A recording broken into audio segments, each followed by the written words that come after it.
André Adoul propose sur le temps, deuxième partie, le temps perdu.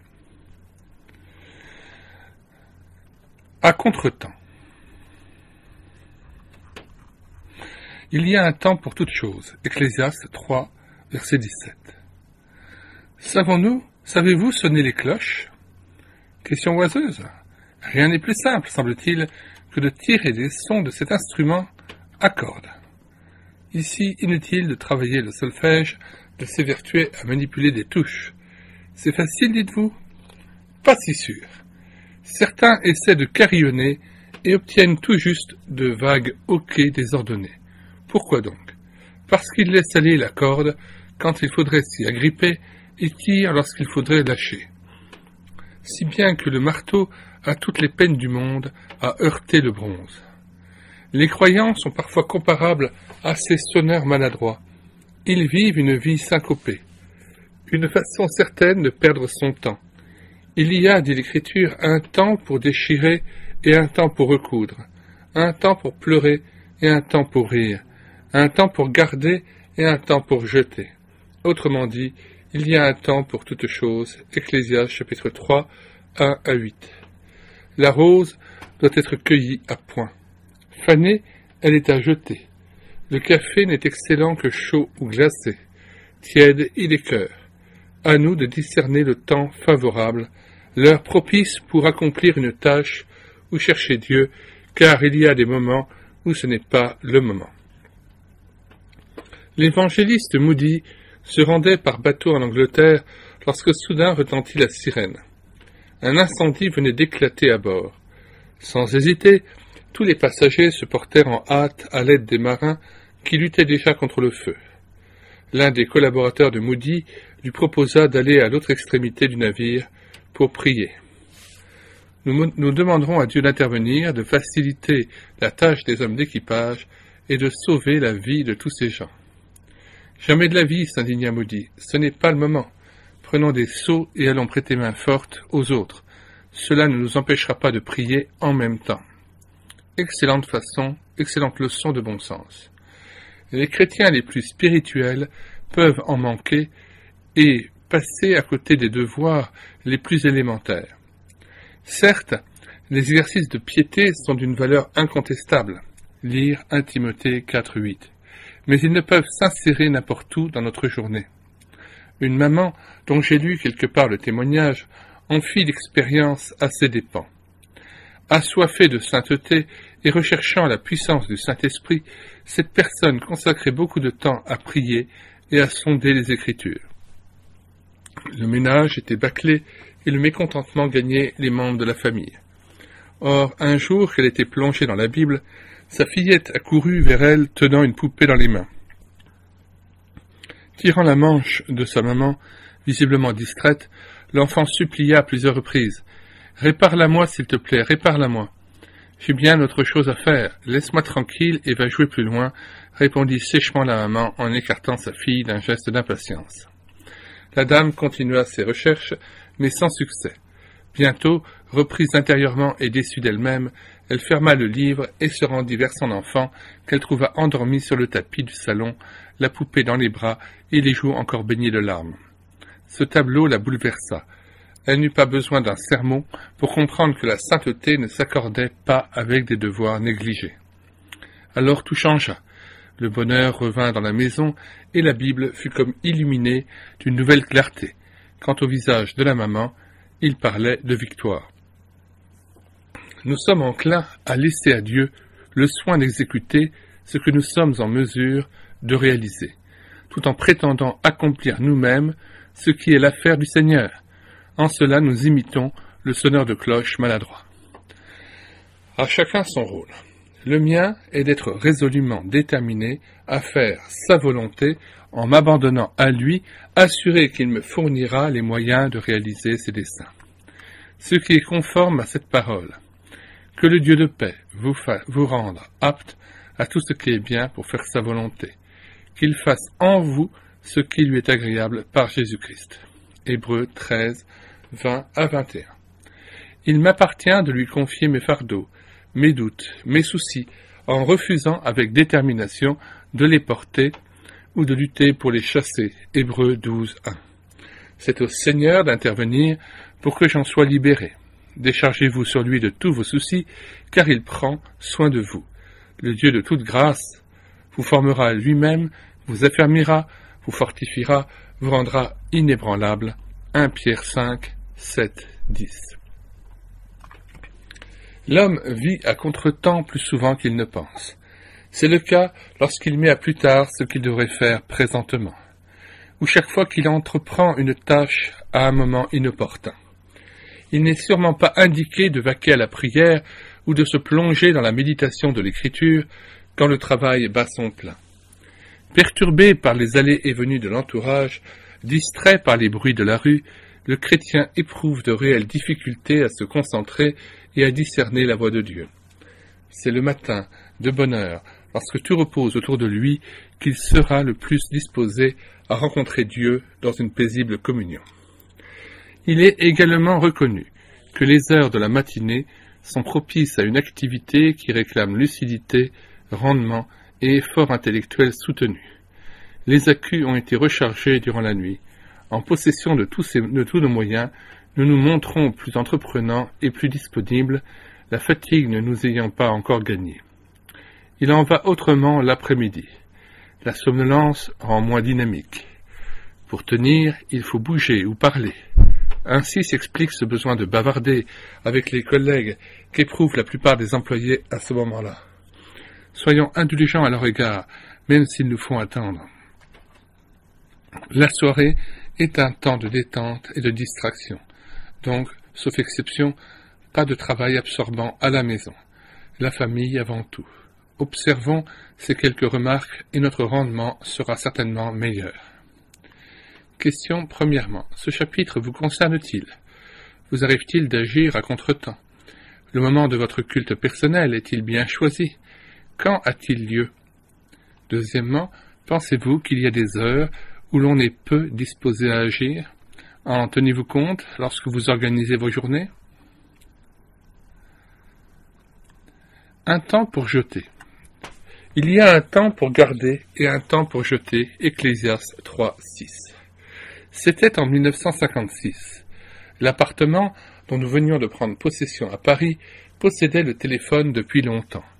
Il n'y avait qu'à admirer le combiné pour s'en convaincre. L'écouteur tenait haut sur des étriers et l'ensemble était plutôt volumineux. Lors d'une vérification, l'agent des télécommunications éclata de rire en voyant ce vieux modèle. « Comment? Vous avez encore ce machin-là? Il y a belle lurette qu'on n'en fait plus de semblable. On va vous changer ça dès la semaine prochaine. » Et de fait, il revint à la maison comme promis, muni cette fois d'un appareil dernier cri. Nous passions ainsi, sans transition, de la préhistoire au temps moderne du téléphone. En partant, le bonhomme me lança d'un air malicieux. « Je vous laisse cette antiquité, car nous ne récupérons pas de tels appareils périmés depuis longtemps, gardez-le. » Fort de l'idée que cette pièce avait de la valeur, des amis de passage nous avaient assuré qu'il était possible d'en tirer un bon prix. Nous l'enveloppâmes soigneusement de papier. De forme bizarre, le paquet fut difficile à caser. On le rangea dans un placard en attendant je ne sais quoi. Le précieux combiné resta longtemps sur l'étagère. Ce paquet encombrant, dont nous finissions par ignorer le contenu, fut déplacé maintes fois, épousseté, entreposé sur un rayon, puis sur un autre. Finalement, agacés de le manipuler, nous décidâmes de nous en débarrasser. Une personne de passage à la maison nous en fournit l'occasion. Elle se montra ravie de recevoir cet objet insolite et de l'emporter chez elle en Amérique. Des croque-minutes nous guettent partout, à chaque pas et dans tous les recoins de nos demeures. Elles nous serrent de près, nous crèvent les yeux, et parce qu'elles n'ont pas l'air de ce qu'elles sont, elles font des ravages et volent de précieux moments à des gens qui n'en ont pas de reste. Ces gloutons, apparemment inoffensifs, sont tout simplement ces objets familiers dont nous n'avons pas l'usage et qui sont toujours devant nos pas. Elles encombrent nos vies, exigeant du temps pour les acquérir, du temps pour les ranger, les déplacer et les épousseter, du temps pour les réparer et pour les utiliser. Car on se fait toujours un devoir d'employer ce que l'on a payé de ses propres deniers. Je visitais un chrétien septuagénaire, homme ayant de l'ordre, mais incapable de discerner l'inutile pour l'éliminer sans regret. Dans son vaste sous-sol s'empilaient tant de choses qu'on n'en distinguait plus les murs.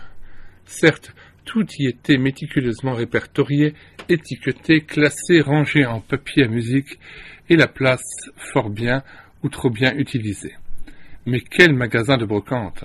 Des planches, des livres empaquetés, des piles de journaux, des caisses de toutes dimensions, des boîtes de clous rouillés, du matériel électrique de récupération, que sais-je encore? Pourquoi faire, je vous le demande, lorsqu'on est au soir de la vie et qu'on habite un pavillon récent, confortable et bien installé? De quel usage sera cette machine à coudre à pédales qui trône dans un coin quand on en possède une moderne? Que font sur des étagères ces montagnes de revues jugées sans intérêt? Au jour du partage, les héritiers ne manqueront pas de tempêter contre le défunt, car même dans le tombeau, il leur fera perdre du temps. Certes, la décision d'éliminer requiert un certain courage, les motifs d'hésitation ne manquent pas. Après tout, un jour ou l'autre, ça peut servir. Ou bien, c'est dommage de jeter cet objet, il a une certaine valeur, ou encore, on pourrait le donner à quelqu'un ou le vendre au profit d'une œuvre. Ou enfin, cette vieille crédence branlante nous encombre et jure au milieu de notre mobilier, mais c'est un souvenir de famille. En conscience, je ne puis la jeter, même prix d'or. Les années passent, et ces choses sont toujours là. On les subit sans se décider à leur donner un sort. Or, dit l'Écriture, il y a un temps pour garder et un temps pour jeter, Ecclésiaste 3:6. Cette parole, souvent négligée, vaut la peine d'être méditée. Dans certains foyers chrétiens, je me suis vu offrir la chambre d'un fils ou d'une fille employée à l'autre bout du pays ou mariée depuis longtemps. La pièce était tapissée d'une vaste collection de livres d'enfants ou garnie de jouets de toutes sortes destinés tôt ou tard à la décharge. Alors je m'interroge, pourquoi conserver ces choses et ne pas avoir en son temps chargé l'enfant de procéder à la distribution des ouvrages ou des objets qui ne l'intéressaient plus? Les petits amis en auraient été ravis, et l'enfant aurait appris à donner et à faire plaisir aux autres, ce qui n'est pas négligeable. L'abondance que connaît actuellement notre monde a pour effet de nous voler du temps. Par exemple, rien n'est plus simple que de se procurer une cafetière électrique. Dans le supermarché le plus proche, je trouverai à coup sûr l'appareil souhaité. Mais voilà, sur le rayon sont exposés tant de modèles de marques différentes que je suis incapable de me décider. Hésitant, je me rendrai alors dans un autre magasin pour noter et comparer les prix. Peut-être reviendrai-je au premier pour fixer enfin mon choix. Et ce modeste appareil m'aura volé des heures et procuré du tracas. Mais qui peut échapper aux exigences de la vie moderne? Peut-être le moment est-il venu pour vous de visiter caves et greniers, bibliothèques et armoires, pour déclarer la guerre aux fourbis, c'est-à-dire aux choses estimées sans valeur et de surcroît encombrantes.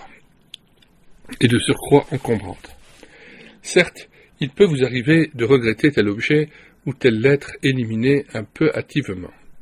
Mais vous ne vous plaindrez jamais d'avoir une maison nette. Donc pas de sentiment. Mais halte là, il ne s'agit pas de jeter inconsidérément tout ce qui tombe sous la main, car la Bible nous rappelle qu'il y a un temps pour garder.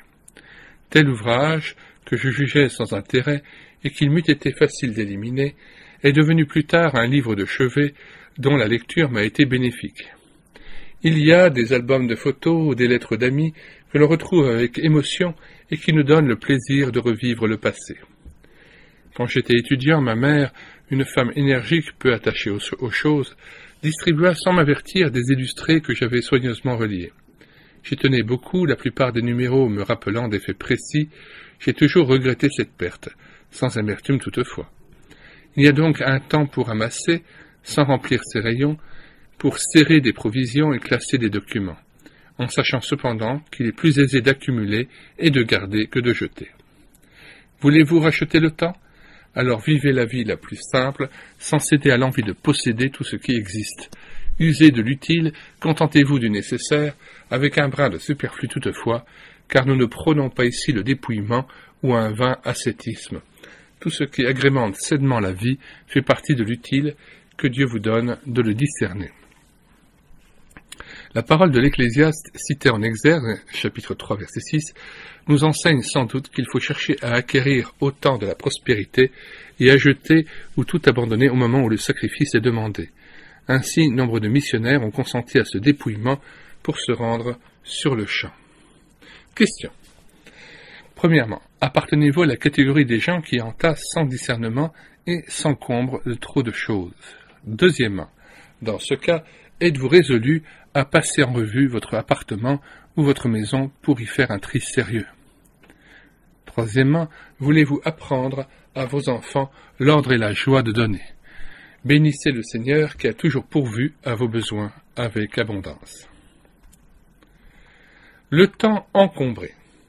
Nous avons travaillé toute la nuit sans rien prendre. Luc, chapitre 5, verset 5.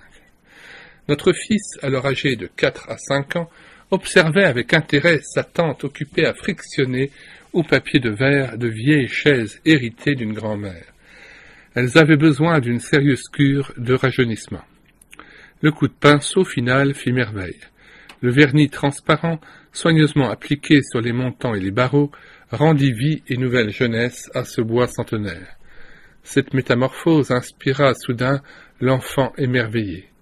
Sur le champ, il chaparda une feuille de ce papier magique, grimpa en hâte à l'étage où nous habitions et se mit diligemment à l'œuvre en s'attaquant à notre mobilier. « Eh, vas-y que je te frotte !» Certes, son intention était louable, car il tenait à faire plaisir à sa maman en lui réservant une bonne surprise. Hélas pour lui, comme pour nous. Nos chaises étaient quasiment neuves, achetées depuis quelques semaines seulement. Je vous laisse deviner la suite. Cette évocation parle d'elle-même. Une action bonne, accomplie avec les meilleures intentions du monde, n'est pas nécessairement une bonne œuvre, utile et sujet de joie pour les autres. Après tout, notre temps peut être encombré de choses excellentes qui n'ont pas pour autant l'approbation d'en haut. Peut-être parce qu'ils nous empêchent d'accomplir les œuvres bonnes que Dieu a préparées d'avance, afin que nous les pratiquions. Éphésiens chapitre 2 verset 10. Une vie survoltée, bourrée d'actions fébriles, procède sans aucun doute d'un esprit d'indépendance. L'activisme tient le croyant loin de Dieu, loin du Seigneur, use inutilement ses forces et le conduit un jour ou l'autre au découragement, voire à la dépression. Contrairement aux apparences, il constitue une perte de temps. Aussi l'Écriture nous invite-t-elle avec instance à entrer dans le repos de nos œuvres propres. Hébreux 4, 10, 11. Bien qu'il nous soit ordonné de travailler sans relâche pour le Seigneur, 1 Corinthiens 15, 58. Mais alors, pourquoi les chrétiens sont-ils si souvent tentés de tomber dans un activisme stérile? Il y a plusieurs raisons à cela. Premier motif, la faiblesse de caractère. Serais-je de cette espèce qui ne sait pas dire non lorsqu'on me propose de m'atteler à une tâche qui ne me concerne pas? C'est connu. Les personnes douées et compétentes sont particulièrement sollicitées et les amis usent d'un argument irrésistible pour obtenir leur accord. Il n'y a que vous qui pouvez ou savez le faire. Tel artisan, outre son activité professionnelle, se révèle expert en mécanique. Nul ne l'ignore dans la résidence. S'il ne veillait, il deviendrait le dépanneur bénévole du quartier et passerait ses congés à visser des boulons et à rôder des soupapes. Venez donc voir ma voiture, vous qui vous y connaissez, il y a comme un bruit. Qu'il est difficile de dire non à bon escient lorsqu'on nous demande certains services. Le chrétien n'est-il pas tenu de faire le bien sans se lasser? Galates 6, 9. Certes, mais sans pour autant frustrer de son temps le Seigneur, sa propre famille et son Église. La sagesse de Dieu n'est pas de trop pour discerner des appels qu'il est juste de décliner. Deuxième motif, la précipitation et le manque de réflexion. Des expériences plutôt négatives me permettent d'affirmer qu'il est sage de résister à ceux qui exigent de nous une réponse rapide. Surtout au téléphone, prenons le temps. D'avoir le temps pour réfléchir avant de prendre une décision qui nous engage. Je n'ai pas le temps d'être pressé, confiait Wesley à ses amis. Invité à se rendre d'urgence à Béthanie, où se meurt son ami Lazare, loin de se hâter, Jésus reste 2 jours encore au-delà du Jourdain avant de se mettre en route. Même les êtres chers, ici Marthe et Marie, ne lui tracent pas son programme. Jean 11, 6. Il tient à posséder le temps. Plus les choses vont vite, plus il faut s'arrêter souvent, me confie un ami. De son côté, Lyoté était sage qui déclarait « Si nous sommes pressés, allons doucement ». Troisième motif, un manque d'organisation et de confiance à l'égard des autres. S'associer des collaborateurs et se décharger sur eux d'un certain nombre de tâches ne nous est pas naturel. Il est tellement plus facile, plus rapide et plus sûr d'agir soi-même. C'est vrai, surtout si nous sommes impatients et si nous oublions que nos aides doivent d'abord apprendre, s'adapter, entrer dans notre action avant de nous fournir le travail souhaité. Former des collaborateurs prend des forces, du temps et de l'argent. Toutefois, ne faisons pas de cette constatation un prétexte pour y renoncer. Il faut savoir perdre un peu de temps pour en gagner ensuite beaucoup. Qui prétend vouloir tout faire se surmène, épuise l'entourage et se tue à la tâche. Moïse, homme débordé, littéralement sucé par un peuple toujours plus exigeant, ne tarde pas à tomber dans le domaine public, négligeant certainement sa propre famille. Jéthro, son beau-père, discerne cet excès, il a pu entendre les plaintes de sa fille, et conseille à son gendre de choisir des collaborateurs dignes de confiance afin de se décharger sur eux des tâches accessoires. Le beau-père de Moïse lui dit « Ce que tu fais n'est pas bien, tu t'épuiseras à toi-même, ainsi que ce peuple qui est avec toi, car la tâche est trop lourde pour toi, tu ne pourras pas l'exécuter toi seul. » Discerne parmi tout le peuple des hommes de valeur, qu'ils jugent le peuple en tout temps, qu'ils portent devant toi une affaire importante, et qu'ils jugent eux-mêmes les affaires secondaires. Allège ta charge, et qu'ils la portent avec toi. Si tu fais cela, et que Dieu te donne des ordres, tu pourras tenir bon, et tout ce peuple parviendra en paix à destination. Exode, chapitre 18, versets 17 à 23. Jéthro avait raison. Il n'est pas légitime de se surmener.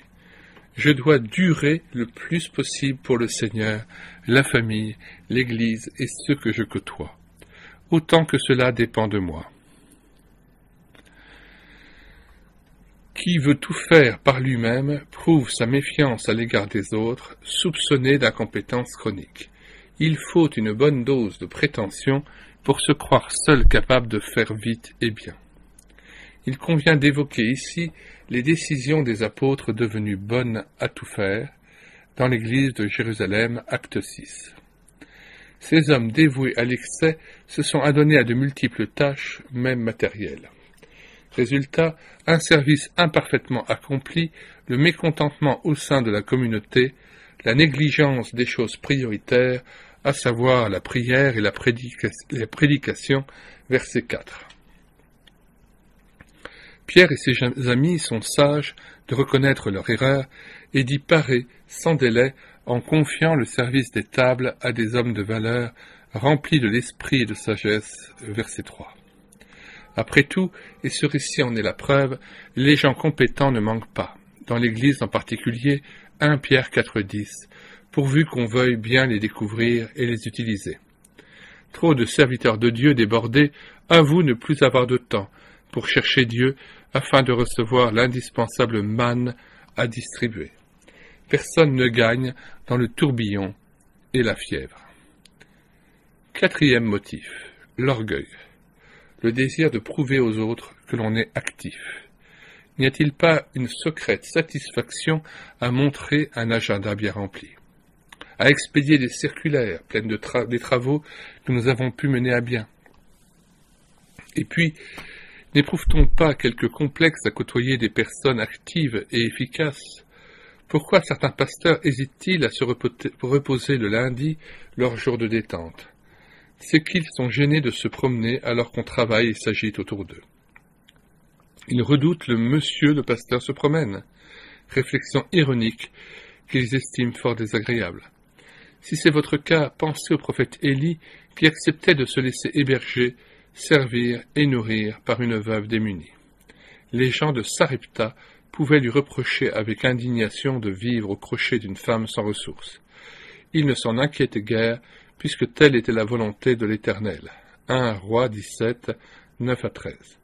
Que la peur du qu'en dira-t-on n'influence pas notre conduite. Le 5e motif sera abordé dans les chapitres suivants. Question. Premièrement, êtes-vous de ceux qui chargent indûment leur programme? Seriez-vous tombé dans l'activisme?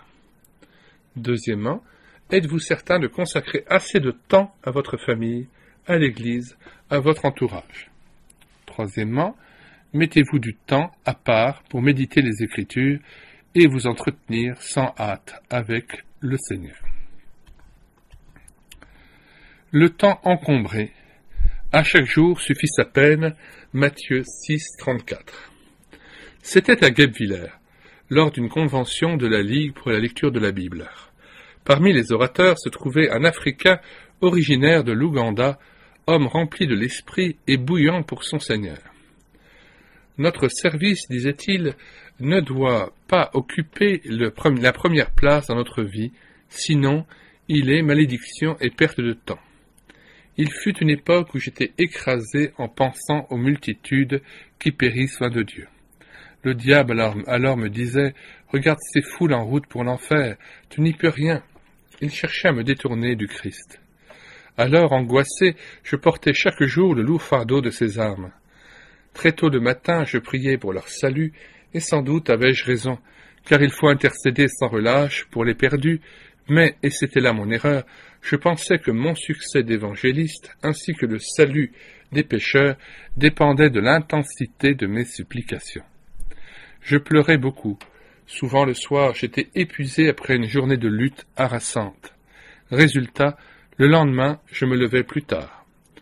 Au lieu d'être debout à 5 heures du matin, comme à l'ordinaire, c'était 6 heures à peine. Déçu de moi, je me répétais alors « c'est raté ». Toute la journée, ça ira mal. Tendu et malheureux, j'ouvrais ma Bible, espérant rattraper le temps perdu. En vain. Mon cœur était agité et la paix n'y était plus. Par malheur, ma femme m'appelait juste à ce moment-là pour l'aider à la cuisine. Je me fâchais contre elle. Les enfants criaient, tout allait de travers. Décidément, le diable ne me laissait aucun répit. Il me susurrait sans arrêt, c'est raté, c'est raté. Certes, la prière est une chose excellente, et nous aurions tort de la négliger, mais elle n'était pas à la bonne place dans ma vie. Je croyais en mes prières, donc en moi et en mes œuvres, et non en Dieu qui répond à la prière. Mes ardentes supplications prenaient la place de Jésus. Depuis lors, je prie toujours avec ferveur. Je sais cependant que les pécheurs ne seront pas sauvés à cause de mon intercession, mais à cause du Seigneur, du Sauveur, qui aime les pécheurs et se plaît à exaucer ses enfants. Je prie parce que j'aime Jésus. Ce serviteur avait raison. Illusoires sont nos actes de piété si nous nous admirons en eux, en leur attribuant une valeur méritoire. Laissons le soin au Saint-Esprit de les juger, et nous gagnerons du temps. La piété est utile, 1 Timothée 4,8, mais la vraie piété seulement.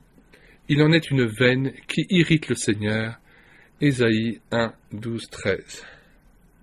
5e motif, la tâche est immense. Les 4 premiers motifs ont été mentionnés dans le chapitre précédent. Des hommes actifs et de bonne volonté se laissent entraîner avec bonne conscience dans un activisme stérile pour un motif apparemment valable. La tâche est immense et le travail commande, disent-ils pour se justifier. Est-ce vrai? Un paysan qui donnerait du poids à cet argument ne se coucherait jamais s'il voulait achever tout ce qui est à faire à la ferme et dans les champs. À chaque jour suffit sa peine, ou sa dose de labeur, déclare Jésus. Matthieu 6, 34. N'est-ce pas à nous de commander le travail en fixant des limites à notre activité quotidienne? Wesley avait raison de dire « Je n'entreprends jamais plus d'ouvrages que je ne puis en faire, afin de conserver mon être intérieur en bonne santé. » Trop souvent, nous ressemblons à ces pêcheurs de Galilée qui, las et découragés, avouaient avec tristesse qu'ils avaient travaillé toute la nuit sans résultat. Luc 5, verset 5.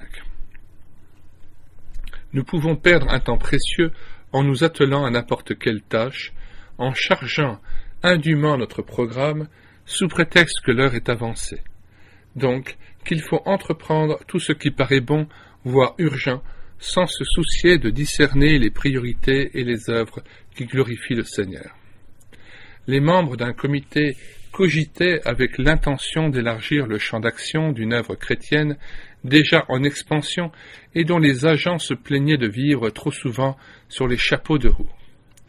Alors qu'on passait en revue quelques nouvelles réalisations possibles, l'un des frères suggéra, bien naïvement sans doute, que l'on consacrât d'abord un peu de temps à rechercher les activités qui pouvaient être supprimées sans dommage, ou du moins reléguées au second plan. Cette suggestion fit sourire ses collègues. Ils poursuivirent leur réflexion sans tenir compte de ce conseil. Ne devait-on pas se donner à fond dans de nouvelles tâches pour en sauver le plus grand nombre? Certainement, mais en imitant l'apôtre qui déclarait « Moi donc je cours, mais non pas à l'aventure, je donne des coups de poing, mais non pour battre l'air. » 1 Corinthiens 9, 26. Ce serait en effet une erreur de croire que nous devons nous consumer et ne jamais souffler avec bonne conscience, sous prétexte que le champ est immense et qu'il y a autour de nous des multitudes à évangéliser et des foules à sauver. Dieu ne me charge pas d'accomplir la tâche des autres, toutes les tâches, mais de prier avec instance le Maître pour qu'il envoie des ouvriers dans sa moisson, à condition que j'ai déjà pris ma place parmi les moissonneurs. Matthieu 9, 37-38. En définitive, l'important n'est pas ce que je fais, mais bien ce que je suis.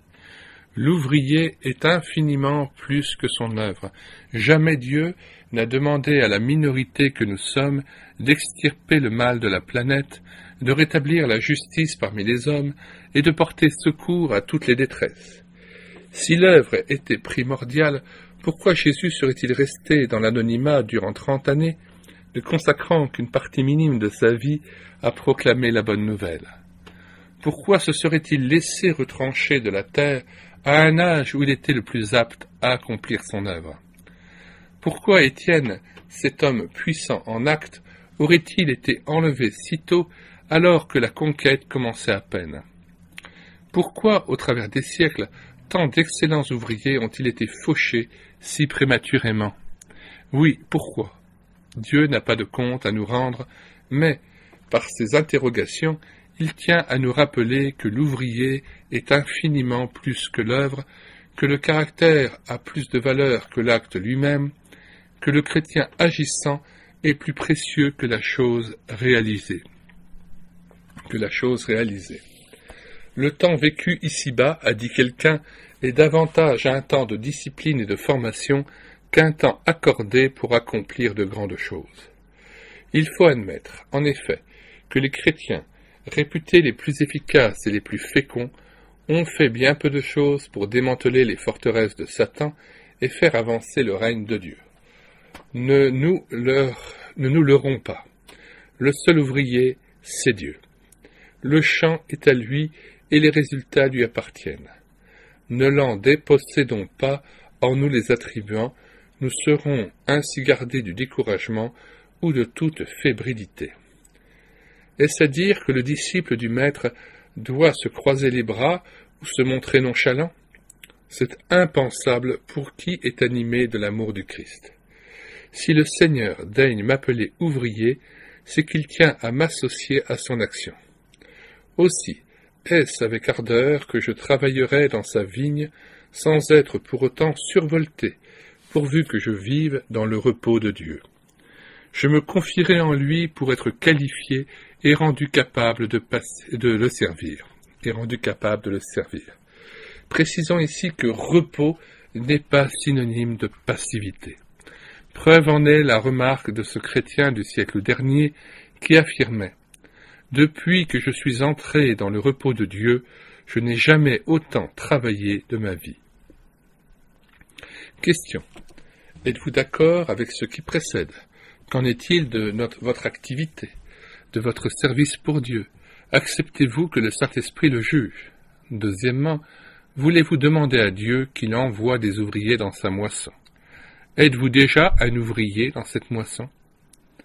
Troisièmement, bénissez le Seigneur qui consent à vous employer dans ce vaste champ qu'est le monde. Le temps des rêves. Le lendemain s'inquiétera de lui-même. Matthieu 6, 34. Docteur, combien de temps vais-je souffrir? Supplia la malade récemment opérée. La réponse du chirurgien fut inattendue. Madame, vous allez souffrir 1 minute après l'autre. Si le praticien avait précisé « J'ai le regret de vous dire que vos douleurs ne s'estomperont guère avant 2 ou 3 mois. » Sans aucun doute, la patiente se serait effondrée. En acceptant de vivre la minute présente, elle se débarrassait d'un grand poids. Tenir un instant est relativement aisé, mais envisager d'interminables semaines de souffrance est une autre affaire. Le fardeau de demain est toujours lourd à porter. Celui d'aujourd'hui suffit amplement. C'est pourquoi déchargez-vous sur lui de tous vos soucis, car il prend soin de vous. 1 Pierre 5, 7. Il y a 3 façons de gaspiller de précieuses minutes en donnant libre cours à ses pensées. Petit a, soit en fuyant dans un avenir imaginaire. B, soit en s'attardant sur un passé à jamais révolu. C, soit en vagabondant dans les nuages ou dans la lune. Premièrement, égaré dans le futur. Quand on est confronté à de douloureux problèmes, grande est la tentation de chercher à s'évader dans un avenir plus serein ou moins mauvais.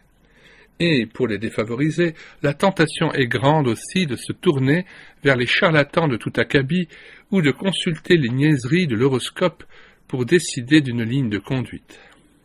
Dieu condamne formellement de telles pratiques, Lévitique chapitre 20, versets 6 et 27. Pour notre bien, s'il m'était donné de connaître les difficultés qui doivent jalonner ma route, peut-être n'aurais-je pas le courage de les affronter. C'est une grâce d'ignorer de quoi demain sera fait. En note, M. Adoul écrivit « Seul Jésus, l'homme de douleur, fut pleinement conscient des souffrances qui l'attendaient. Rien ne devait lui être épargné. Voici, annonçait-il à ses disciples, nous montons à Jérusalem, et le Fils de l'homme sera livré aux sacrificateurs et aux scribes.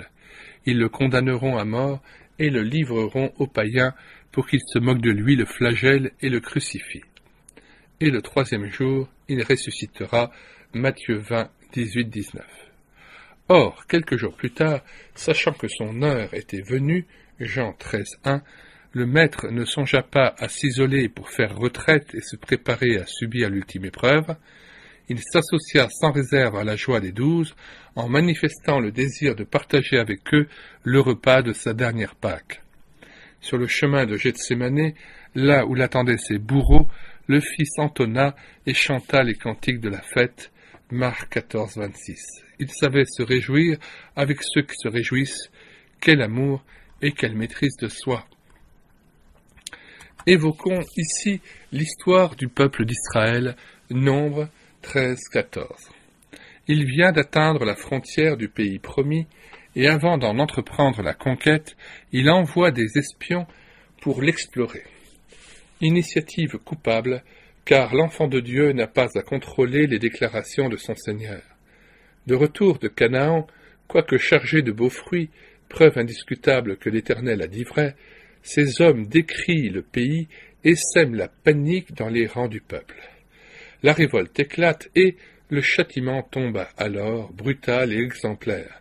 La nation est condamnée à errer dans cet affreux désert jusqu'à ce que la génération rebelle soit décimée, Nombre 14, 34.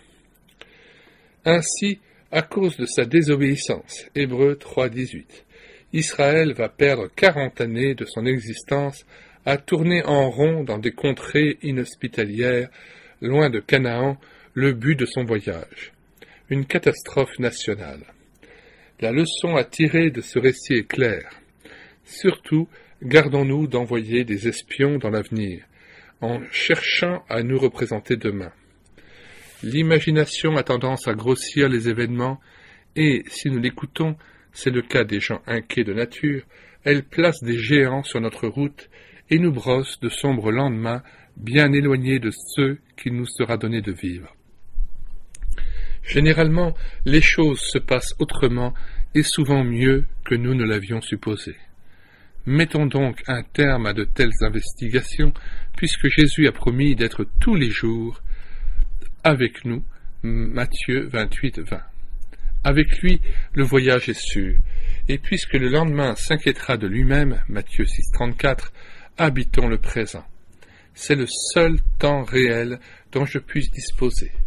Vivre dans l'obsession du futur, le supputer en donnant libre cours à mon imagination, c'est sortir du temps, donc le perdre à coup sûr. Une autre tentation me guette, celle de croire que demain il sera plus aisé d'entreprendre la tâche d'aujourd'hui, alors que rien ne m'empêche de la réaliser maintenant. Je la remets à plus tard parce qu'en réalité elle me déplaît, ou parce que je redoute de l'accomplir. Les choses se compliquent toujours lorsqu'un travail n'est pas fait à son heure. Des obstacles ou des contretemps imprévus surviennent, qui n'étaient pas là lorsque c'eût été le moment d'agir. Résultat du temps perdu pour vaincre ou contourner ces difficultés. Le conseil de l'Ecclésiaste est donc judicieux. Tout ce que ta main trouve à faire avec ta force, fais-le. Ecclésiaste 9, 10. Enfin, il serait grave de renvoyer à une date ultérieure la décision de se tourner résolument vers le Christ Sauveur. C'est un acte capital qui ne souffre aucun retard. Voici maintenant le jour du salut, 2 Corinthiens 6, 2. Ceux qui espèrent être sauvés à la 11e heure, a dit quelqu'un, meurent généralement à 10h30. Le péché par excellence, c'est de négliger un si grand salut en persistant dans l'incrédulité. Le temps vécu loin de Dieu, hors de sa communion, est du temps perdu. Deuxièmement, dans les nuages. Un chrétien avait la bonne habitude de commencer la journée par un tête-à-tête avec Dieu. Lorsqu'il rejoignait sa famille autour de la table, il racontait à ses enfants ce qu'il avait reçu et appris durant ces moments-là. Un jour, ses fils, qui se plaisantaient à le taquiner, l'interrogèrent au cours du petit déjeuner. « Alors, papa, que t'a-t-il révélé aujourd'hui ton Seigneur ?» Un brin humilié, hésitant, il dut avouer. « Eh bien, que j'étais trop souvent dans la lune. » Ce ne fut qu'un cri dans la famille. « Quoi ? Tu ne t'en aperçois que maintenant ?»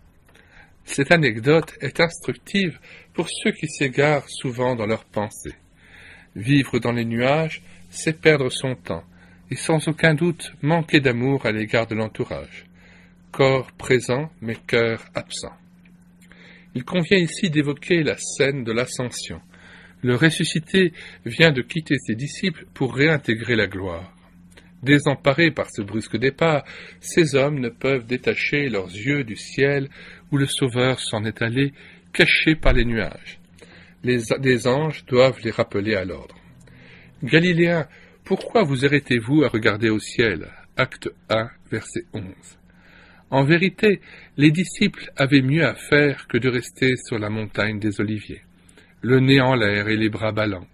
Ils retournèrent à Jérusalem, verset 12, non pour attendre passivement la réalisation de la promesse, mais pour se préparer dans la ferveur et la joie à recevoir le Saint-Esprit.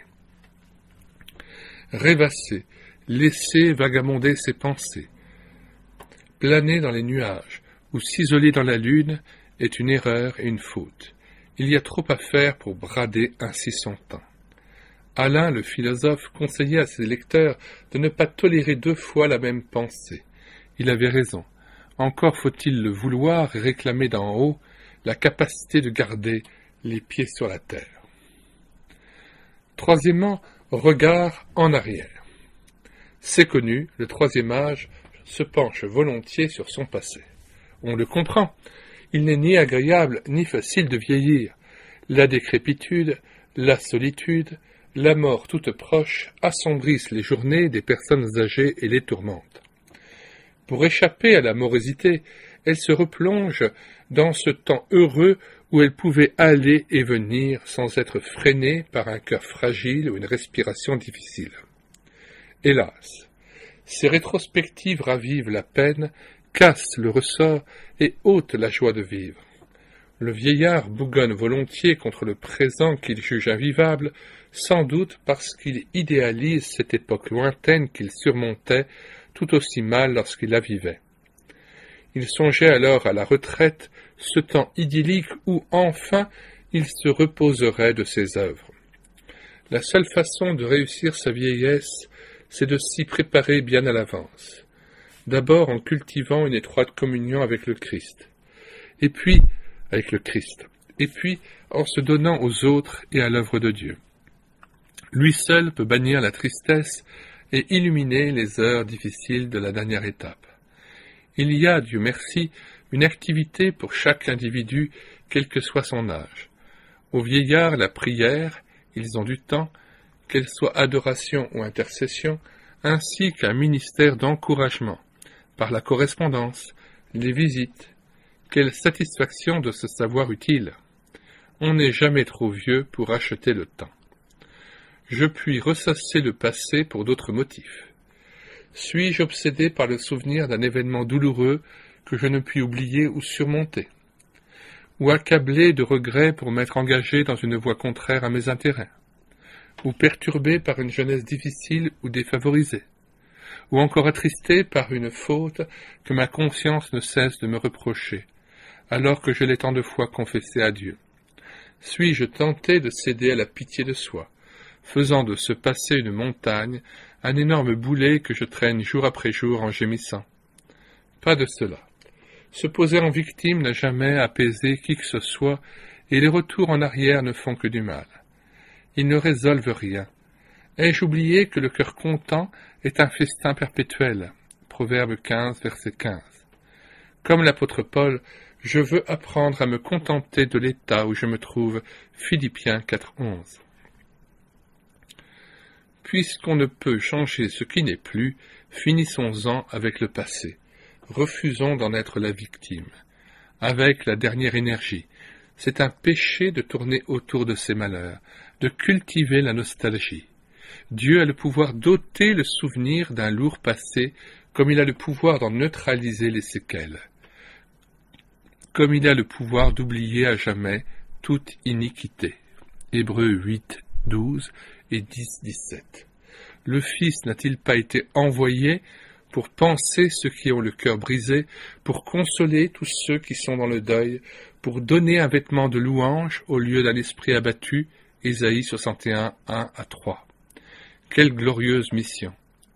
Le passé doit être dépassé définitivement. Question. Premièrement, êtes-vous souvent plongé dans l'avenir en laissant vagabonder votre imagination? Cet avenir vous inquiète-t-il? Deuxièmement, vous est-il arrivé de consulter avec intérêt l'horoscope, de vous confier à une cartomancienne? Dans ce cas, confessez ce péché à Dieu en renonçant vigoureusement à de telles pratiques. Troisièmement, êtes-vous obsédé par le souvenir d'un passé douloureux? Si oui, rejetez ce fardeau en le donnant à Jésus, il prend soin de vous. 1 Pierre 5, 7. Le jour du repos. Souviens-toi du jour du sabbat pour le sanctifier. Exode 20, 8. Au soir de sa vie, un croyant qui avait fidèlement observé le jour du repos affirmait qu'on accomplissait plus de besogne en 6 jours de travail, suivis d'une journée de halte, qu'en 7 jours d'une activité ininterrompue. C'est certainement vrai, et le témoignage suivant vient appuyer cette assertion. Au siècle dernier, un pionnier américain des États du Sud s'engagea à la tête d'une caravane dans des régions désertiques en direction de la côte ouest. Ceci se passait bien avant la construction de la ligne de chemin de fer reliant l'Atlantique au Pacifique. Au matin du premier dimanche de ce long voyage, raconte-t-il, je laissais paître les chevaux, tandis que le personnel se détendait et qu'en famille nous nous consacrions à la louange et à la lecture de la Bible. Or, une partie de la caravane décida de poursuivre la route afin d'arriver plus vite au but. Ils décampèrent sans nous ce dimanche matin, non sans avoir ironisé sur notre façon d'agir. Je n'ai pu les rejoindre que le jeudi de la semaine suivante, c'est-à-dire 10 jours plus tard seulement. Et parce que notre caravane fit halte 3 jours après, donc le 3e dimanche, les autres reprirent sur nous l'avantage, mais pour peu de temps. Déjà, le mardi, nous les avions rattrapés. Dès lors, nous eûmes toujours de l'avance sur eux, l'écart se creusant au fil des jours. Nous arrivâmes au terme de notre voyage 2 semaines avant eux. Notre personnel ainsi que les montures étaient en excellent état physique, tandis que nos compagnons de départ avaient perdu des chevaux en cours de route, la plupart des hommes étant littéralement exténués après avoir parcouru 4 à 5 000 kilomètres dans des conditions difficiles. C'était folie de vouloir couvrir une telle distance sans se ménager un temps suffisant de repos. Ce témoignage, certainement authentique, prouve, si c'était nécessaire, que Dieu est sage et plein de sollicitude à l'égard de ses créatures. Il honore qui l'honore, lui, sa parole et son jour. L'homme est déraisonnable qui brûle la chandelle par les 2 bouts. Se reposer est un devoir élémentaire, dont l'importance est tant de fois soulignée dans l'Écriture. Notre corps n'est-il pas à Dieu qui l'habite par l'Esprit Saint? 1 Corinthiens 3, 16, 17. Versets 16 à 17. Raison suffisante pour en prendre soin. Le lecteur ne s'étonnera pas de voir ce chapitre inséré dans la 2e partie de notre livre intitulé « Le temps perdu ». Nous avons cru devoir le placer ici parce que certains chrétiens prétendent, à tort naturellement, que se livrer au repos, c'est gaspiller son temps.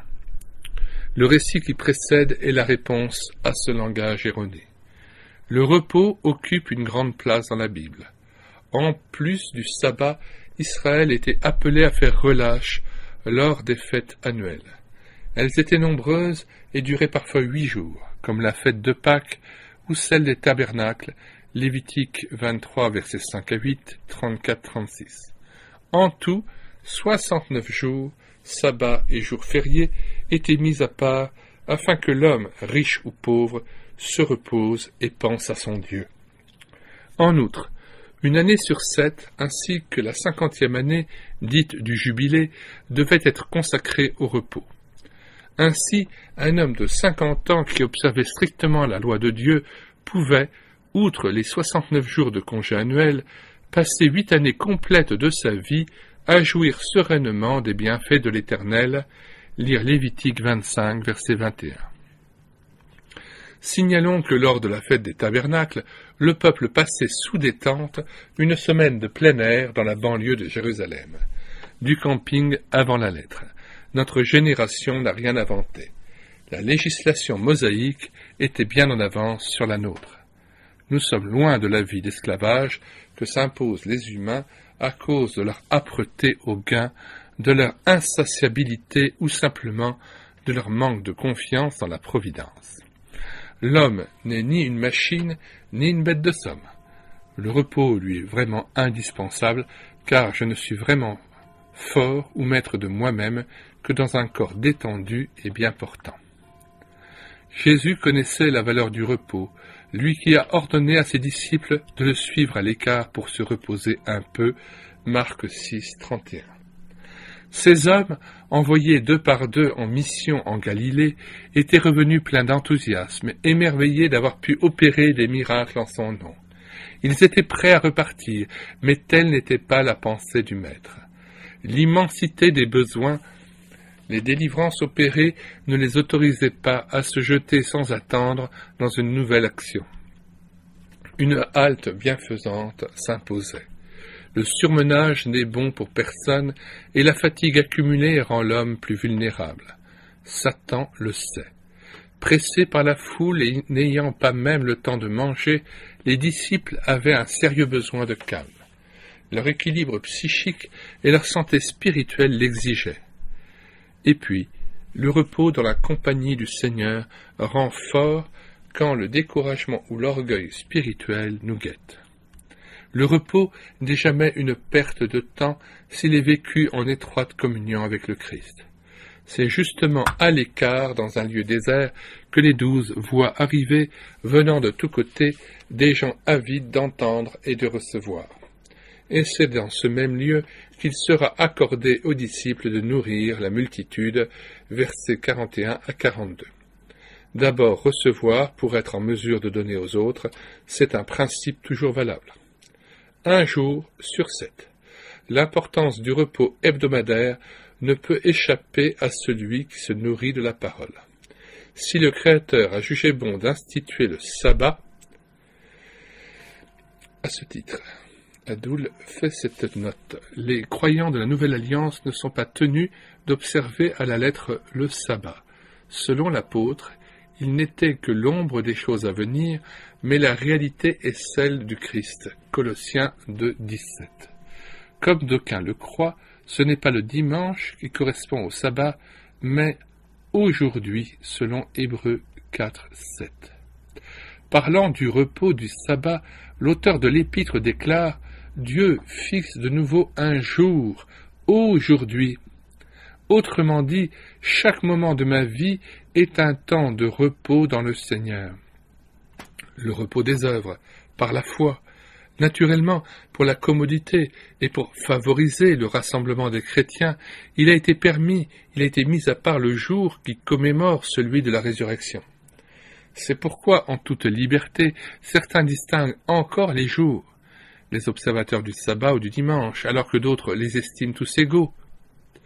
Que chacun soit pleinement convaincu dans sa propre pensée, Romains 14, 5 à 6.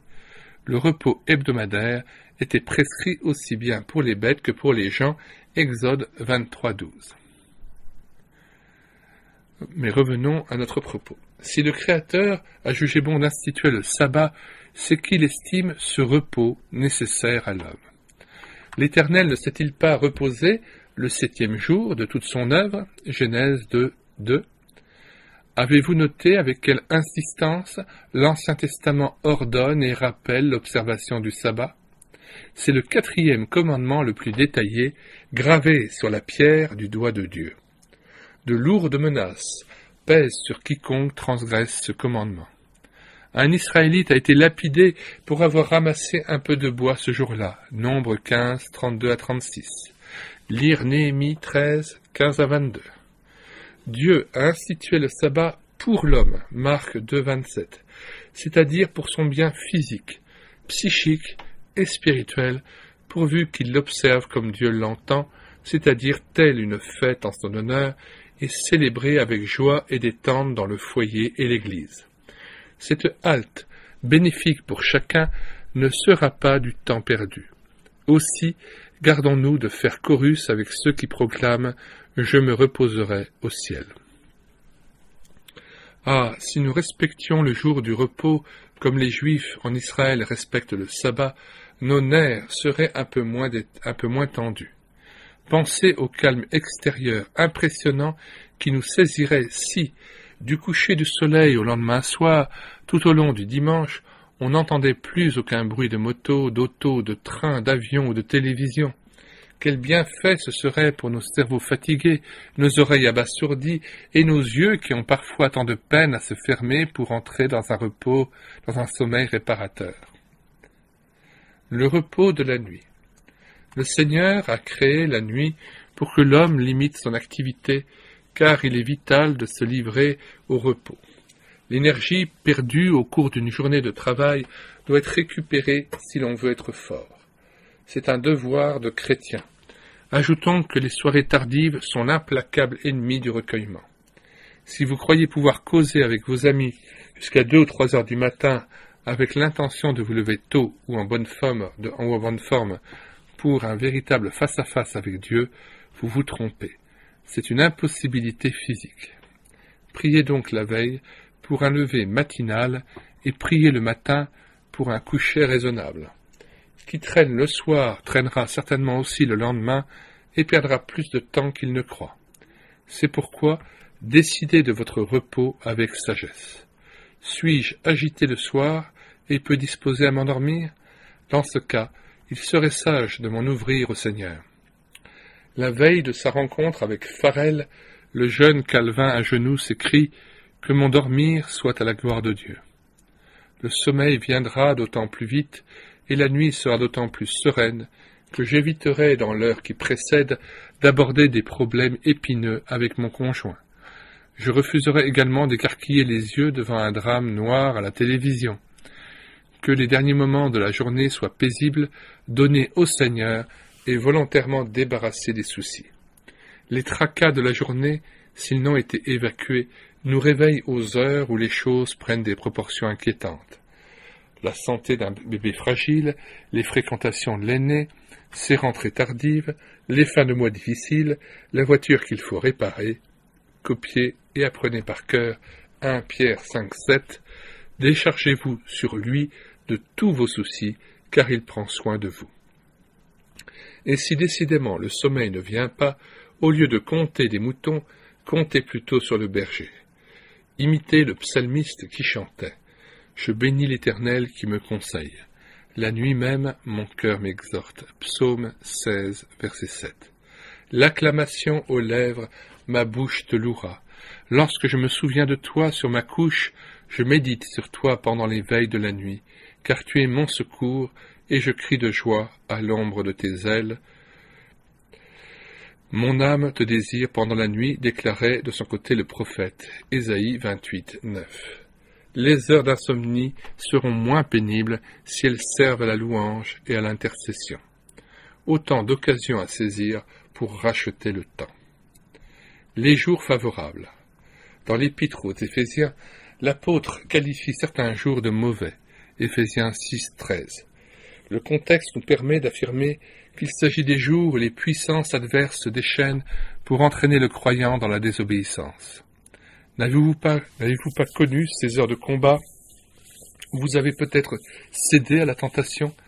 Parler de mauvais jours, c'est admettre qu'il en existe de bons, de propices pour revêtir toutes les armes de Dieu, afin de pouvoir tenir ferme contre les manœuvres du diable. Verset 11. Le soldat n'endosse pas l'armure protectrice sur le champ de bataille lorsque le combat fait rage. C'est le mauvais jour. Il se prépare avant que s'engage la lutte, avant l'assaut, c'est le moment favorable. Pour se justifier, des chrétiens se plaignent. Je suis trop occupé et vraiment harassé après mes journées de travail pour consacrer du temps à la prière et à l'étude de la Bible.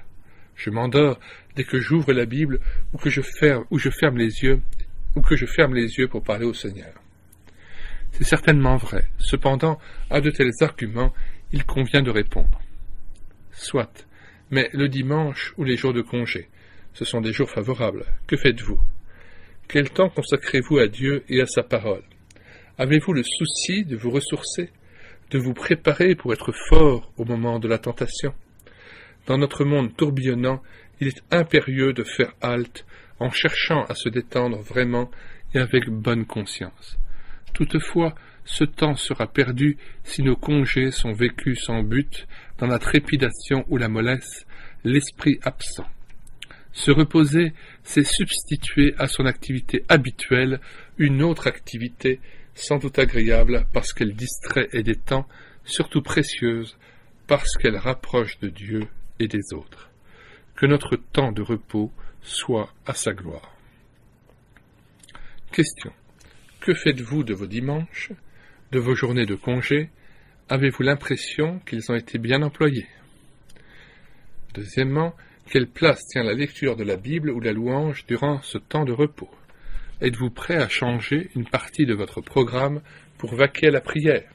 Troisièmement, consacrez-vous du temps à votre Seigneur, aimez-vous sa présence.